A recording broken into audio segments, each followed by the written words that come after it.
So hello guys, welcome back to another video. आज की video में हम बात करने वाली कि एक सूटेबल ट्रेडिंग स्टाइल क्यों इम्पोर्टेंट हो जाती है किसी भी ट्रेडर के लिए।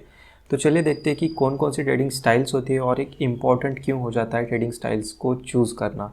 तो वैसे बहुत सारी ट्रेडिंग स्टाइल्स होती है, अगर आपको पता है ऑलरेडी तो आप इस वीडियो को स्किप कर सकते हो। अगर पता नहीं है तो आपको ये ट्रेडिंग स्टाइल्स को जानना बहुत इंपॉर्टेंट हो जाता है।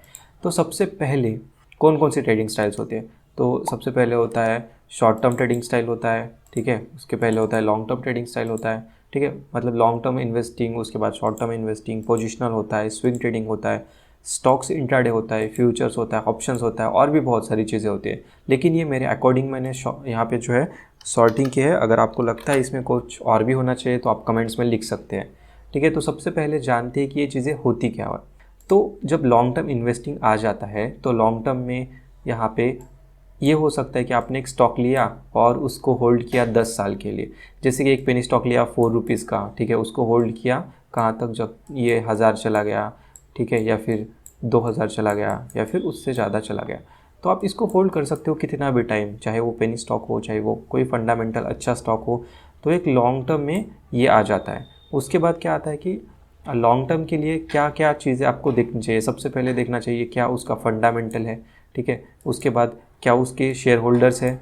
उसके बाद उनका जो एक पेरेंट कंपनी होती है, जैसे कि समझ लीजिए टाइटन का शेयर है, ठीक है। 1986 में लगभग 1984 में लिस्ट हुआ था। उसके बाद 1986-89 लगभग अगर आप देखोगे तो 2000 के पहले वो 4 रुपये ही था, ठीक है। तो अगर आज आप देखोगे तो उसकी जो वैल्यू है वो 2 के है लगभग, ठीक है। 2000 से ऊपर टाइटन का स्टॉक है। तो अगर आपको फंडामेंटल अच्छे लगे किसी स्टॉक के तो आप इसको जो है इन्वेस्टिंग के अंदर ले सकते हो, लॉन्ग टर्म इन्वेस्टिंग के अंदर। तो ये आपको देखना पड़ेगा, जैसे कि बहुत सारे स्टॉक आपको मिलते रहेंगे, ठीक है। उसके बाद आ जाता है कि शॉर्ट टर्म इन्वेस्टिंग। अभी शॉर्ट टर्म इन्वेस्टिंग क्या होता है? शॉर्ट टर्म इन्वेस्टिंग मतलब ऐसा कोई भी स्टॉक जो आपने लिया और उसको जो है 1 साल के अंदर आपने निकाल लिया। ये जो टाइम फ्रेम होता है वो डिपेंड करता है कि आप पे डिपेंड करता है, राइट, ओके, कि आप कितना टाइम रखते हैं। बहुत सारे लोग क्या करते हैं कि कोई शॉर्ट टर्म के लिए रखते हैं, लेकिन अगर उसमें कुछ शेयर होल्डर्स का हो जाए, कुछ एफआईएस का हो जाए, कुछ चेंजेस हो गए तो उसको निकाल भी सकते हैं, तो वो अलग कैटेगरी में आ जाता है फिर। तो ऐसी बहुत सारी होती है, लेकिन ये जो है नॉर्मल कैटेगरीज एक ट्रेडर को पता होनी चाहिए, इसलिए मैं यहाँ पे बता रहा हूँ आपको। तो शॉर्ट टर्म में क्या जाता है कि आपने एक स्टॉक लिया, समझ लीजिए कोई बहुत अच्छा स्टॉक लगा आपको फंडामेंटली, तो आपने क्या किया, कोई आईपीओ आ गया तो आपने आईपीओ को ले लिया, ठीक है। जैसे कि 15K में एक लॉट ले लिया, उसको आपने होल्ड किया समझ लीजिए 1 साल के लिए, ठीक है। अगर 1 साल के लिए होल्ड करते हैं तो हो सकता है कि 1 साल के अंदर एक आईपीओ की प्राइस डबल भी हो सकती है या फिर ट्रिपल भी हो सकती है। तो ये आ जाता है आपके शॉर्ट टर्म इन्वेस्टमेंट के अंदर, ठीक है। तो शॉर्ट टर्म इन्वेस्टमेंट 1 साल के नीचे हो सकता है, ठीक है। एग्जैक्टली नहीं, थोड़ा बहुत टाइम डिफर करता है, तो ये शॉर्ट टर्म इन्वेस्टमेंट में आ जाता है। उसके बाद पोजिशनल इन्वेस्टमेंट्स होता है, ठीक है। अभी पोजिशनल इन्वेस्टमेंट्स क्या होता है? पोजिशनल इन्वेस्टमेंट्स मतलब कि आपने कोई भी स्टॉक लिया है, ठीक है। आपने स्टॉक लिया, उसको 1 मंथ हो गया, 2 मंथ हो गया, 3 मंथ से लेकर 6 मंथ तक आपने क्या किया कि उसको होल्ड किया। चाहे वो आप स्टॉक को जो है, अगर आपको उसको पोटेंशियली अच्छा लगता है तो आपने उसको बाय किया, और वो स्टॉक चाहे ऊपर चला जाए, कुछ टाइम साइडवेज चला जाए, उसके बाद ऊपर चला जाए, कुछ भी हो, टेक्निकल्स पे हुआ या फिर किसी भी चीज़ पे हो गया, अगर आपने यहाँ पे पोजिशनल में लिया है तो आप 6 महीने तक उसको रख सकते हो और उसके बाद निकाल सकते हो। अगर उसके अपोजिट में अगर लगता है कि मार्केट बहुत ज़्यादा जो है स्ट्रेच हो चुका है और अभी मार्केट जो है थोड़ा सा साइडवेज जाके फॉल हो सकता है या फिर डायरेक्टली फॉल हो सकता है, दोनों भी चीज़ों में अगर आपको लगता है कि 6 महीने तक मार्केट एक पॉज लेगा, ठीक है, पॉज लेगा इन द सेंस कि नीचे जाएगा या फिर कोई भी स्टॉक नीचे जाएगा, तो आप क्या कर सकते हो कि मार्केट की जो करंट प्राइस है किसी भी स्टॉक की, ठीक है, समझ लीजिए यहाँ पे है 1000 रुपीज़, तो आपने क्या किया, अगर आपको लगता है कि ये 500 से लेकर अगर 1000 सिर्फ 1 महीने में आ गया है, ठीक है, 1 महीने में आ गया या फिर 2 महीने में आ गया है और ये स्टॉक को इतना फास्ट बढ़ना नहीं चाहिए, तो अगर आपने यहाँ पे सेल कर दिया, ठीक है, सेल भी कर सकते हो आप पोजिशनल में, और इसको 6 महीने या फिर 3 महीने जैसे भी आपको लगता है आप रख सकते हो और निकाल भी सकते हो। दोनों भी चीज़ें आप यहाँ पे कर सकते हो और दोनों भी चीज़ें जो है पोजिशनल ट्रेडिंग में आ जाएंगी, ठीक है। तो ये होता है पोजिशनल ट्रेडिंग, जिसको हम बोलते हैं 1 मंथ से लेकर 6 मंथ्स तक आप इसको होल्ड कर सकते हो। उसके बाद स्विंग ट्रेडिंग। अभी बहुत सारे लोगों को जो है ये चीज़ पता होगी कि एक स्विंग ट्रेडिंग करके होता है, ठीक है। अभी स्विंग ट्रेडिंग होता क्या एग्जैक्टली समझते हैं। समझ लीजिए कि एक स्टॉक है, ठीक है, किसी भी स्टॉक का एक एग्जांपल लेते हैं, जैसे बजाज फाइनेंस है, ठीक है, बजाज फाइनेंस है, समझ लीजिए बजाज फाइनेंस है, इसको हमने इसको समझ लीजिए कि क्वार्टरली रिजल्ट्स आ गए और यहाँ पे जो है इनका नेट प्रॉफिट समझ लीजिए 8,000 करोड़ से, ठीक है, 800 करोड़ पकड़ लीजिए, 800 करोड़ प्रीवियसली था और अभी जो है इस क्वार्टर में लगभग इनका और 800 करोड़ का कुछ प्रॉफिट हुआ है और इन्होंने डिविडेंड्स भी अच्छे दिए, जैसे कि कुछ भी हो गया 15 रुपीज़ 12 रुपीज़ जो भी है पर स्टॉक इन्होंने दिए हैं कुछ। तो अगर आपको लगता है कि ये चीज़ें इस स्टॉक के लिए, ठीक है, बजाज फाइनेंस के लिए अच्छी है और अगले एक मंथ के अंदर चाहे वो, तो अगर आपको लगता है कि एक मंथ में जो है ये स्टॉक या फिर कुछ वीक्स के अंदर, जैसे कि एक वीक 2 वीक के अंदर अगर ये स्टॉक लगता है आपको कि 10% चला जाएगा या फिर 15% चला जाएगा या फिर 20% जो है यहाँ पे अपसाइड या फिर डाउन साइड कुछ भी हो जाए, समझ लीजिए कि इनका नेट प्रॉफिट कम हो गया, तो अगर आपको लगता है कि ये जो स्टॉक है वो नीचे चला जाएगा तो आप यहाँ पे बाय और सेल कुछ भी कर सकते हो। उसको एक वीक से लेकर एक मंथ तक अगर आप होल्ड करते हो तो उसको कहते हैं आपने इसको, इस स्टॉक को जो है स्विंग ट्रेडिंग के अंदर आ जाता है। या फिर ऐसा भी हो सकता है कि ये जो स्टॉक था बहुत टाइम के लिए जो है यहाँ पे एक रेंज बाउंड था और उसके बाद कुछ न्यूज़ आ गई और कुछ चीज़ें आ गई और अच्छे वॉल्यूम के साथ समझ लीजिए यहाँ पे एक ब्रेकआउट होने लगा, ठीक है। तो अगर आपने यहाँ पे बाय कर लिया, इसको थोड़े टाइम के लिए होल्ड कर लिया, तो ये भी जो है स्विंग ट्रेडिंग के अंदर ही आ जाता है, ठीक है। उसके बाद समझते हैं जो नेक्स्ट हमारा होता है वो होता है इंट्राडे स्टॉक्स ट्रेडिंग। अभी इंट्राडे स्टॉक्स ट्रेडिंग क्या होता है, जैसे कि समझ लीजिए एक रिलायंस स्टॉक है, ठीक है, ये स्टॉक समझ लीजिए कि 2300 रुपये में है, ठीक है, एक्चुअल प्राइस कुछ भी हो सकती है, मैं सिर्फ एग्जांपल ले रहा हूँ। तो समझ लीजिए कि ये 2300 रुपये में है या फिर समझ लीजिए कि 2000 रुपये में है, ओके। तो बहुत सारे जो ब्रोकर्स होते हैं वो अलग अलग ट्रेडिंग में मार्जिन फैसिलिटी प्रोवाइड करते हैं। कोई जो ब्रोकर्स होते हैं 5x देते हैं, कोई 4x देते हैं, ठीक है, या फिर कोई 10x भी दे सकते हैं, लेकिन सेबी ने जो है अभी गाइडलाइंस चेंज कर दिए तो मोस्ट ऑफ द ब्रोकर जो है 5x तक ही मार्जिन प्रोवाइड करते हैं। तो मार्जिन फैसिलिटी क्या होती है कि अगर आपने रिलायंस को आज के दिन बाय किया है और आपको अगर 5x मार्जिन मिल रहा है तो आपको जो 2000 का स्टॉक है वो 2000 डिवाइडेड बाय 5, ठीक है, लगभग जो है यहाँ पे आपको इस कॉस्ट पे जो है पड़ेगा। या फिर अगर आपको समझ लीजिए 2500 का कोई स्टॉक है, ठीक है, और आपको 5x का यहाँ पे मार्जिन मिल रहा है तो लगभग ये 500 में आपको स्टॉक मिलेगा, ठीक है, एक स्टॉक, और आपको ये जो स्टॉक है ये 400 में मिलेगा। तो इसको कहते हैं मार्जिन फैसिलिटी। इसमें आप क्या कर सकते हो कि जितना टाइम्स आपको मार्जिन मिलता है उतने टाइम्स आप उतनी ज़्यादा क्वांटिटीज़ में जो है आप एक स्टॉक को ले सकते हो उसके सेम प्राइस के अंदर। उससे क्या होता है ना कि अगर आपका एनालिसिस बहुत अच्छा है तो आप उतने टाइम्स समझ लीजिए एक स्टॉक के अंदर 1 रुपया मूव हो गया, ठीक है, 1 रुपीज़ का यहाँ पे मूवमेंट हो गया, तो आपके पास अगर समझ लीजिए 100 क्वांटिटीज़ है तो आपको 100 रुपीज़ का यहाँ पे जो है मूव हो जाएगा। तो मल्टीपल जो है क्वांटिटीज़ लेने के लिए मार्जिन फैसिलिटी जो है अवेलेबल होती है और ये प्रॉफिटेबल होती है। लेकिन ये कैसा होता है, 2 साइडेड सॉर्ड होती है। यहाँ पे समझ लीजिए 1 रुपया इसका डाउन हो गया ना तो आपके यहाँ पे -100 हो जाएंगे। समझ लीजिए आपने 100x का मार्जिन लिया है तो अप्रॉक्सीमेशन, ठीक है, इतना 100x का कोई नहीं देता, लेकिन समझ लीजिए अगर कोई देता है 5x का तो 5 रुपीज़ डाउन होंगे अगर 1 रुपया स्टॉक के अंदर डाउन होगा तो ऐसी चीज़ें होती है जिसको कहा जाता है कि स्टॉक्स इंट्राडे ट्रेडिंग। और इनका जो वैलिडिटी होता है, मतलब समझ लीजिए आज आपने किसी स्टॉक को बाय किया है तो इनको जो वैलिडिटी होती है वो सिर्फ 1 दिन की होती है, ठीक है, 1 दिन ही आप जो है इंट्राडे में मार्जिन ले सकते हो। कुछ ब्रोकर्स जो है वो आपको इंटरेस्ट के साथ 2 दिन 3 दिन का भी देते हैं, लेकिन वो डिपेंड करता है, लेकिन इंट्राडे में जो नॉर्मली होता है वो 1 दिन का ही होता है। उसके बाद जो नेक्स्ट टेक्निक आ जाती है उसको बोलते हैं फ्यूचर्स।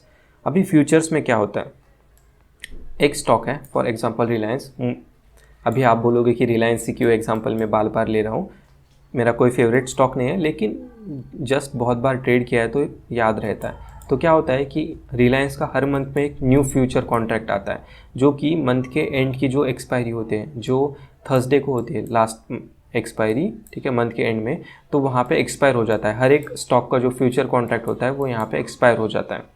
तो इस एक्सपायरी वाले जो फ्यूचर्स को है उसको आप क्या कर सकते हो कि बाय कर सकते हो 1 लॉट के अंदर या फिर 2 लॉट के अंदर, 3 लॉट के अंदर आप बाय कर सकते हो और यहाँ पे आपका एक अच्छा खासा प्रॉफिट आप मंथली जनरेट कर सकते हो, ठीक है। फ्यूचर्स की जो एक्सपायरी होती है वो मंथली होती है और इसमें जो प्रॉफिट होता है वो कुछ मार्जिन टाइम्स होता है। समझ लीजिए कि यहाँ पे 2500 रुपये का एक स्टॉक आता है रिलायंस का, तो हो सकता है कि जो टोटल फ्यूचर्स का एक लॉट हो वो 2500 रुपये में ना आके आपको 1 लाख में आ जाए, ठीक है। लेकिन अगर आप देखोगे तो क्वांटिटीज़ अगर आप कंपेयर करोगे तो अगर 1 लाख की आप क्वांटिटीज़ लोगे 2500 के हिसाब से समझ लीजिए वो 100 आ गई, ठीक है। तो यहाँ पे आपको जो क्वांटिटी होगी वो ज़्यादा ही होगी, क्योंकि ये एक फ्यूचर्स का लॉट होता है और यहाँ पे मोमेंटम थोड़ा सा अलग होता है, यहाँ पे क्वांटिटीज़ का थोड़ा सा अलग होता है। कॉन्ट्रैक्ट जो होता है वो मंथली बेसिस पे होता है और जो कि एक्सपायर होता है हर मंथ के लास्ट थर्सडे को। तो जैसे भी कोई भी हुआ, बजाज फाइनेंस का हुआ, विप्रो का हुआ, या फिर टाटा के मोटर्स का, टाटा पावर का, हर एक का जो है फ्यूचर्स का मंथली कॉन्ट्रैक्ट होता है। वैसे ही अगर आप ऑप्शंस में ट्रेड करोगे, ठीक है, ऑप्शंस में भी बहुत सारी चीज़ें होती है और बहुत सारी चीज़ें जो है आपके ट्रेडिंग स्टाइल को अफेक्ट भी करते हैं। तो वो भी हम बात करेंगे थोड़ी देर के अंदर कि कौन कौन सी चीज़ें होती है, कौन कौन से फैक्टर्स होते हैं। तो पहले समझते हैं कि ऑप्शन बाइंग या सेलिंग क्या होती है। तो ऑप्शन बाइंग जो होती है ना, समझ लीजिए आपके पास कैपिटल कम है, ओके, और ये सबसे रिस्की हो जाता है ऑप्शन बाइंग। इसमें आपके पास एज नहीं होता, ठीक है। सेलिंग में आपके पास एज होता है, लेकिन इसके लिए हाई मार्जिन रिक्वायरमेंट होती है। वो भी हम देखेंगे कि कैसे क्या आप अपना स्टाइल जो है यहाँ पे डिफ़ाइन कर सकते हो। तो बाइंग में क्या हो जाता है, समझ लीजिए आपने 10 रुपये का ऑप्शन ले लिया। अगर आपको लगता है कि अभी एक मोमेंटम आ सकता है मार्केट के अंदर, ठीक है, ये स्टॉक अच्छा खासा ऊपर जा सकता है, तो 5 मिनट्स, 10 मिनट्स, 50 मिनट्स या फिर 1 घंटा, 2 घंटे, 4 घंटे, सेम डे के अंदर आप अगर एक मोमेंटम को यहाँ पे कैच कर लेते हो, तो हो सकता है कि ये 10 रुपये का कॉन्ट्रैक्ट जो है यहाँ पे ऑप्शंस का कॉन्ट्रैक्ट 100 रुपये भी जा सकता है। अगर आपका जो लॉट है वो समझ लीजिए 25 का है, तो आपको जो है यहाँ पे 10 रुपये से जो 100 रुपये मतलब 90 रुपीज़ का जो प्रॉफिट होता है, ठीक है, वो 90 रुपीज़ इंटू 25 जितना भी होगा इतना आपका प्रॉफिट होगा। इसमें बहुत सारी चीज़ें होती है, इसमें डीके होता है और ठीक है, ये जो है आपका प्रॉफिट हो जाएगा। और इसमें बहुत सारी और भी चीज़ें होती है, जैसे कि थीटा का डीके होता है, डेल्टा होता है, गामा होता है, बहुत सारी चीज़ें होती है जो कि हम कभी और देखेंगे अगली वीडियो में, ठीक है, कोई किसी और वीडियो में।